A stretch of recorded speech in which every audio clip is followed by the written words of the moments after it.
तर भिवंडीच्या फेणे गावात महिलेनं मुलीसह गळफास घेत आत्महत्या केली। नवरा रात्रपाळीवर कामाला गेला असताना ही घटना घडली। 12, 7 आणि 4 वर्षांच्या मुलींसह महिलेनं गळफास घेत आत्महत्या केली। सकाळी पतीनं दरवाजा उघडला असता ही घटना समोर आली आहे। दरम्यान आपल्या आत्महत्येस कोणाला जबाबदार धरू नये अशी चिठ्ठी सुद्धा महिलेनं लिहून ठेवली आहे।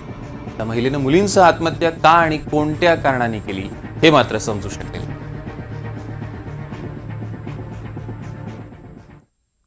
भिवंडी शहर पोलीस स्टेशन हद्दीमध्ये फेनेगाव या परिसरामध्ये आई आणि तिच्या 3 मुली या ठिकाणी गळफास घेऊन मृत झालेल्या स्थितीमध्ये इन्फॉर्मेशन आपल्याला प्राप्त झालेले आहे। त्या अनुषंगाने या ठिकाणी पोलीस सदर घटनेच्या अनुषंगाने तपास करत आहे। अद्यापपर्यंत कुठल्याही गोष्टीचा बोध होत नाहीये।